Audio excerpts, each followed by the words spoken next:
Narayana multi speciality hospital Jaipur के cardiac surgery विभाग के डायरेक्टर और head of department doctor CP Srivastava का नाम भारत के टॉप कार्डियक सर्जन्स में शुमार है। उन्होंने एमबीबीएस की पढ़ाई के दौरान ही कार्डियक सर्जरी जैसे चैलेंजिंग सब्जेक्ट को चुना, क्योंकि चुनौतियां लेना और उन पर खरा उतरना उनको बचपन से ही पसंद था।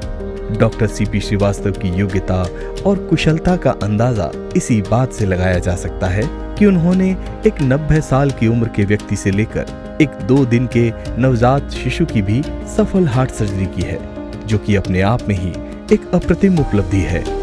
38 सालों का गहन अनुभव, 15,000 से भी ज्यादा बेसिक और एडवांस कार्डियक सर्जरीज के ट्रैक रिकॉर्ड के साथ डॉक्टर सीपी श्रीवास्तव की कहानी भी किसी सुपर हीरो की कहानी से कम नहीं है। अपने कौशल एवं अनुभव की बदौलत डॉक्टर सीपी श्रीवास्तव 1999 से लेकर 2010 तक एसएमएस अस्पताल के कार्डियक सर्जरी डिपार्टमेंट के विभागाध्यक्ष भी रहे और साथ ही कई वर्षों तक Indian association of cardiovascular and thoracic surgeons के प्रेसिडेंट भी। वे अब तक 30 से भी ज्यादा कार्डियक सर्जन्स को ट्रेन कर चुके हैं।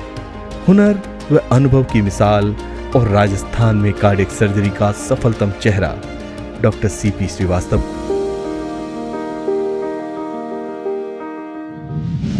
Welcome to a chat show organized by the Times of India. Cardiac surgery is often considered the most critical discipline of the medical field. But what many people don't know is that cardiac care has evolved considerably over the years. To elaborate on the advancements in cardiac care, we have with us today Dr. Sipi Srivastav. With more than 38 years of extensive experience, Dr. Srivastava is the Director and Head of Department of Cardiac Surgery at Narayana Multi-speciality Hospital, Jaipur. Dr. Srivastava, welcome to the chat Thank show. you. I would first like to ask you about your beginning in early life and what inspired you to become a cardiac surgeon? Yes, ये बहुत important है कि मैं cardiac surgeon बना क्यों। In fact, from my childhood I wanted to become a doctor. और जब MBBS में एडमिशन हुआ तो looking at the physicians, respected लोग तो फिजिशियन बनना चाहते थे। लेकिन जब जैसे ही मेरी सर्जिकल पोस्टिंग हुई 3rd ईयर में MBBS में एंड मैंने सर्जिकल वार्ड देखे, somehow I developed affection towards that surgery side and so completed the MBBS and then people were suggesting me कि आप कोई माइनर ब्रांच लेके आप अपना खुद का चालू कर लें। उन्हीं दिनों क्या हुआ कि हमारे यहाँ एक कार्डियक सर्जन थे जिन्होंने 2-3 कार्डियक सर्जरी करी विद 100% मॉर्टलिटी एंड मतलब none of them could be saved and I thought कि ये कार्डियक सर्जरी डेवलपिंग ब्रांच है, नई ब्रांच थी उस समय। आई एम टॉकिंग ऑफ 78 जब कार्डियक सर्जरी इंडिया में बिल्कुल बहुत 2-4 जगह होती थी एंड आई थॉट कि ये फील्ड है जहाँ पे हम काफ़ी कुछ आगे बढ़ सकते हैं and I took up a challenge. So I joined general surgery and there was in back of my mind था कि हमें cardiac surgeon बनना है. After MS, just within 6 months I got selected through national selection and joined Sri Chitra Tarunlal Institute in 83 and became cardiac surgeon. And after that उस समय चूँकि training अच्छी नहीं थी, बहुत अच्छी नहीं थी, तो हमें अब्रॉड भी जाना ज़रूरी था. So I was in England for a couple of years and then came back thinking that I'll serve my country. Since then, 89, I'm here in Medical College, Jaipur. Wonderful, Doctor. Doctor, your introduction says that you are a master of high risk and redo heart surgery, and which is clearly a very challenging surgery to be done. And so how did you first get the inspiration to do it and the confidence to perform? ऐसा लोग कहते हैं, जो मुझे सुनने में आया कि सर आपका सर्जरी में हाथ बड़ा साफ है, ऐसा कहते हैं लोग, शायद हो भी। लेकिन शुरू से जब से मैंने ऑपरेशन करे हैं I sort of get a very clean surgery and I'm never afraid of that thing. So probably God has given that surgical skill to me. And उसके बाद में जब मेडिकल कॉलेज में मैं लेक्चरर था, मेरे सीनियर डॉक्टर करण सिंह जी थे, professor थे, हेड थे, तो वो हमारी सर्जरी देखते थे और इवन वो अपने केसेस भी चले जाते थे, मैं उनके केसेस करता रहता था because he had that confidence. So एक बार उनकी कोई कजिन सिस्टर जिनका वाल्व मुंबई में रिप्लेस हुआ था, तो वो ख़राब हो गया, टिश्यू वाल्व था, 6-7 साल चलता था, ख़राब हो गया। वो आई तो उन्होंने कहा कि आपको ये सर्जरी ज़रूरी है। एंड ही आस्क्ड मी कि would you like to do that, because उस समय तक हमने रीडू सर्जरी कभी नहीं करी थी। और हमने कहा सर रीडू है, करेंगे सर, आप हैं, but he would not do it, I would do it. So मैंने ऑपरेशन किया, पहली redo. And looking at his confidence in me कि उन्होंने अपने एक क्लोज रिलेशंस को अब मेरे हवाले रीडू सर्जरी के लिए कर दिया। It means he has confidence, तो मेरे खुद में क्यों नहीं होना चाहिए। And that was the beginning of my redo surgery way back in 97-98। And since that I am doing regularly in now hundreds and hundreds of redo surgery I have done। और ऐसी सर्जरी जो सब जगह refuse हो जाती हैं मैं कर देता हूँ, और विद गॉड ग्रेस। और हर सर्जरी अपना अलग अलग मेरिट रहती है, और उसके हिसाब से I am very satisfied with my results, और भगवान मुझे बहुत सफलता देता है इसमें। Dr. Srivastava, you were a senior professor and HOD also of cardiac surgery at the SMS Medical College. It's clearly one of the country's most prestigious institutions. And what then inspired you to leave SMS and join Narayana Health Group? Yes, it's a very important question and good question. Why should I leave a prestigious institute? Yeah. Actually, SMS ने मुझे बहुत कुछ दिया, बहुत। Started as assistant professor, फिर associate professor, head, senior professor. और during that period हमने काफ़ी स्टूडेंट्स को भी पढ़ाया। 30 स्टूडेंट करीब हमारे अंडर में जो ट्रेंड होके निकले, वो अच्छी जगह well placed all over the world वो काम कर रहे हैं। तो साथ में उसके मैंने एसोसिएशन के लिए भी काम किया काफ़ी, और 10 साल में continuously I was in association, executive member, secretary, and ultimately I became the president of this. So वो भी मुझे काफ़ी कुछ सेटिस्फेक्शन मिला। तो I was very much satisfied from every angle. But एक चीज़ वहाँ पे जो हमें कमी थी कि मैं जितना काम करना चाहता था उतना काम नहीं कर पा रहा था। बिकॉज एज ए HOD आपको आपके सबऑर्डिनेट्स को थिएटर्स देना होते हैं, इक्वली बांटना होता है, और उसमें मैं कभी इनजस्टिस किसी के साथ में नहीं करी। And so I thought only one way out कि हम कहीं ऐसी जगह जाएं जहाँ पे हम जितना काम करना सकें उतना कर सकते हैं। And so that I applied for BRS, voluntary retirement, but they refused. We can't leave a doctor like you for the SMS. Then again I tried. So then I thought I will fight the election. I'll fight the FS. And MP का election हमने लड़ा, उसके लिए उन्होंने BRS दे दिया, और मैं आराम से निकल आया। Okay. So that was the whole story of how you left SMS and came to Narayana. Initially मैंने heart and general hospital join किया था, क्योंकि उस समय नारायणा तैयार नहीं था। और उसके बाद भी 1 साल बाद में मैंने, तब से हम सर्विसेज दे रहे हैं नारायणा में। And very doctors friendly hospital, जो कि बहुत कम होते हैं। कॉर्पोरेट, इसमें कॉर्पोरेट जैसा लगता ही नहीं है कि कॉर्पोरेट जैसा है। It is doctors friendly. Right. Okay. In your extensive years of experience, Dr. Srivastava, you have treated patients ranging from a 90-year-old to a 2-day-old newborn. And both these cases were amongst the first to ever be reported in Rajasthan. What prompted you to do it? And which one among the two was the most challenging? देखिए, operation करना मेरा passion है, कुछ भी आ जाए करते हैं। अब दोनों की अलग अलग चैलेंजेस थे, अलग अलग मेरिट्स थी। मैं 2 दिन वाले बच्चे की बात बतलाता हूँ। इसकी मदर को मैंने टेट्रालॉजी का ऑपरेशन किया था जब मैं SMS में था 96 में, और शी सर्वाइव्ड। एंड उसकी मैरिज हुई, नेचुरली मैरिज के बाद बच्चा, तो वो शी वॉज अफ्रेड कि कहीं बच्चे को कोई तकलीफ़ तो नहीं है। तो उसने चेक कराया, उसमें बच्चे के मेन आर्टरी में वो रुकावट थी, और ऐसी रुकावट थी कि जिसको इमीडिएटली ऑपरेट नहीं किया जाए तो बच्चा would not survive. So she came to Narayana thinking that I am there and I will take care of her child also. So she delivered there, and immediately after delivery we confirmed the diagnosis and managed the child for 1 day, because ये एक ऐसी बीमारी होती है कि इसमें यदि हमने 4-5 दिन ऑपरेट नहीं किया तो बच्चा इतना सिक हो जाता है, and then we lose the child. उसका जो मेन आर्टरी थी बंद थी और नीचे की हाफ बॉडी में अशुद्ध खून जा रहा था उसमें, तो वो हमें करेक्ट करना होता है। तो हमने किया सर्जरी, मुझे कैसी भी सर्जरी मैं करता हूँ, बट इसकी मेरिट्स ये थी कि जब एक 3 किलो का बच्चा ऑपरेट करते हैं तो हर ऑर्गन उसका बहुत छोटा होता है, हर ऑर्गन उसको बड़े डेलिकेटली आपको हैंडल करना पड़ता है, उस तरह के इंस्ट्रूमेंट्स यूज़ करने पड़ते हैं। और एक आम सर्जन जिसके पास एक्सपीरियंस नहीं है इस तरह के बच्चों को कहता नहीं भाई ये तो कहीं और ले जाओ, जो कि हमारी किताब में तो नहीं लिखा है। एंड भगवान की दया से, ईश्वर की कृपा से रिजल्ट अच्छे मिलते हैं। और तो ये तो चैलेंज इसमें था।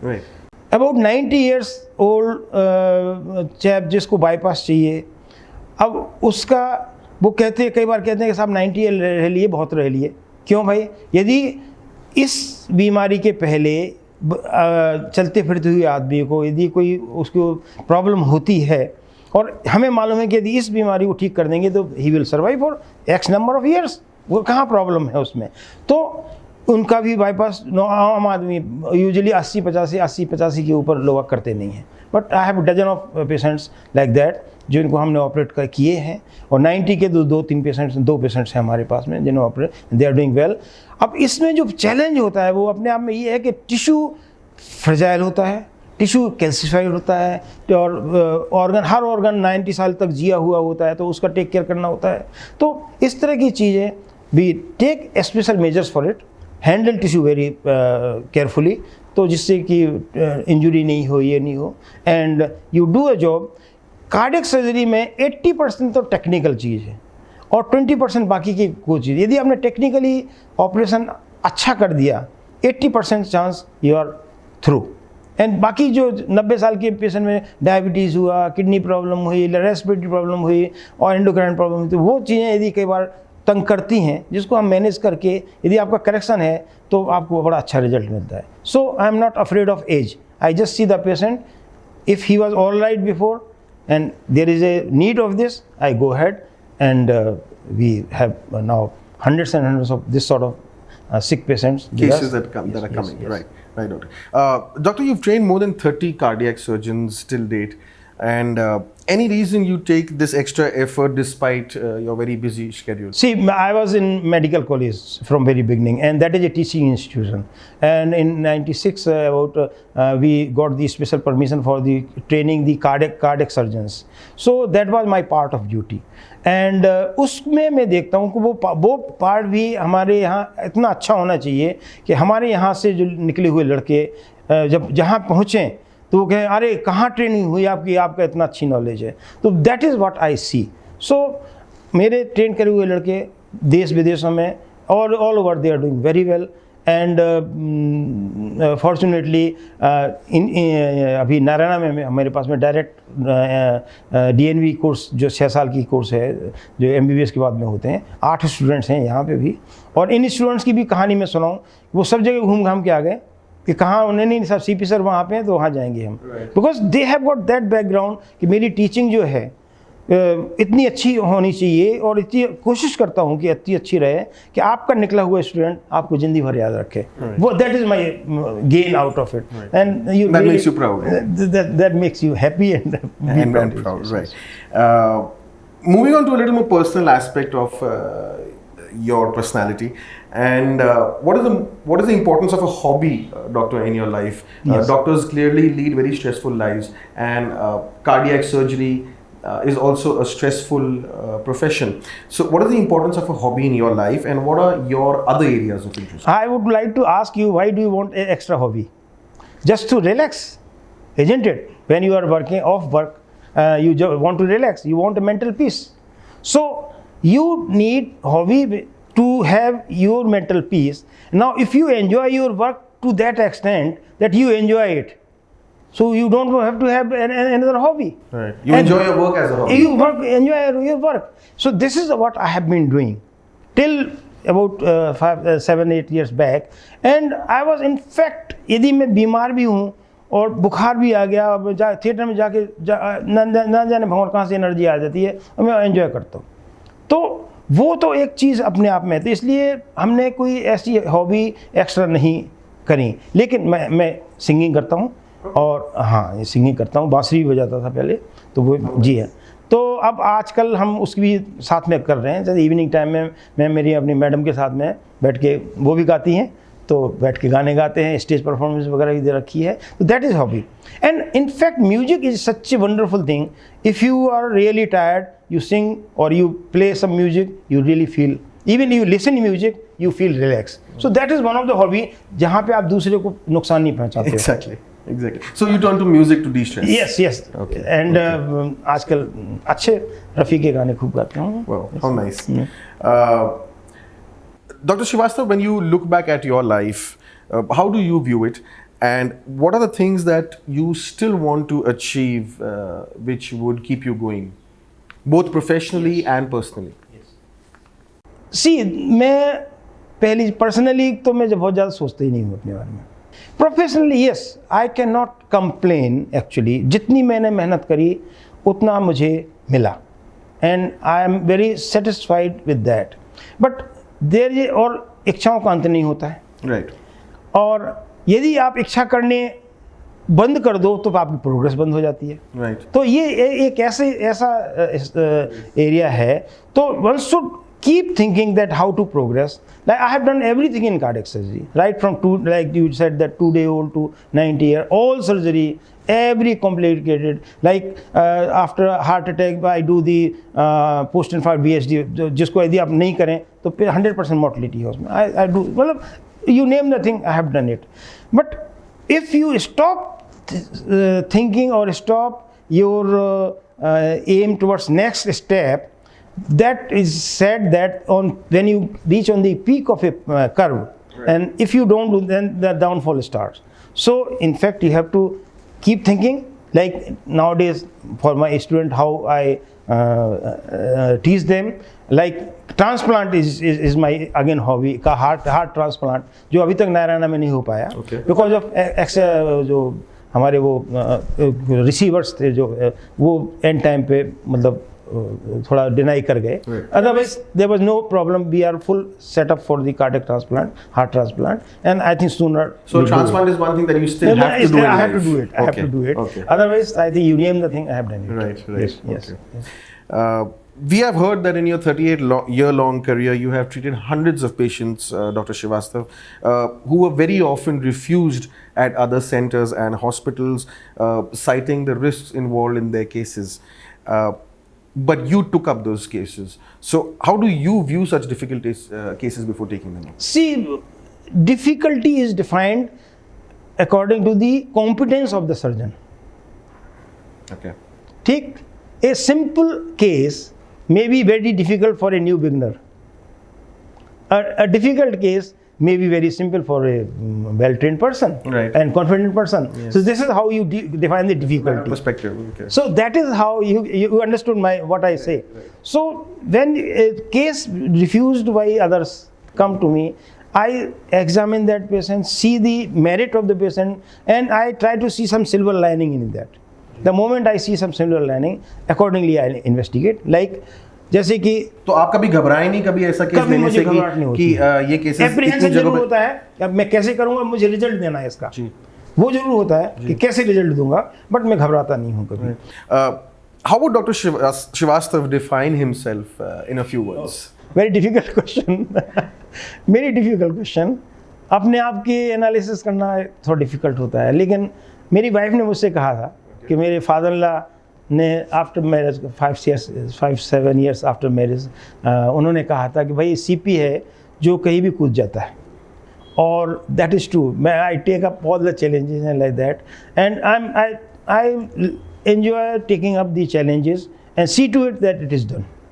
सो इंस्टेड ऑफ थिंकिंग क्या होगा, कैसे होगा, क्या नहीं, बस एक बार आप प्रॉब्लम में घुस जाइए, अपने आप सॉल्यूशंस निकलते आते हैं और यू विन इट। सो मैं अब जुझारू कह लो आप इसको, तो मैं तो और हमारे जूनियर के सर आप लगे रहते हैं, आपसे कुछ बहुत सीखने को मिलता है, आप सुबह से शाम तक ऐसे ऑपरेशन करते रहते हो, थकान भी नहीं आती है। मैंने कहा बेटा मैं तो ऑपरेशन करने के बाद और फ्रेश फील करता हूँ, बजाय उसके कि मतलब मुझे थकान आए। तो दैट सॉर्ट ऑफ आपको आपके कंसंट्रेशन लेवल्स पे में फर्क नहीं दिखता सुबह से या देर रात तक अगर आप सर्जरी भी करें? अरे नहीं, रात में 2 बजे सर्जरी करा लीजिए मुझसे, कैसे भी, मतलब एक बार once you are in theatre you forget everything and you are and that sort of thing I enjoy.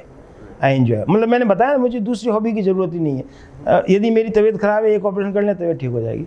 So that sort of शुरू से मेरा एक पैशन रहा है सर्जरी करने का, तो वो it helps and right. The last and perhaps very important question, doctor, considering अपन लोग अभी भी एक पैंडेमिक में हैं कि कोविड क्राइसिस जो है it has been one of the biggest challenges for the health care sector. Some people have seen it as an opportunity, some people have seen it as a challenge.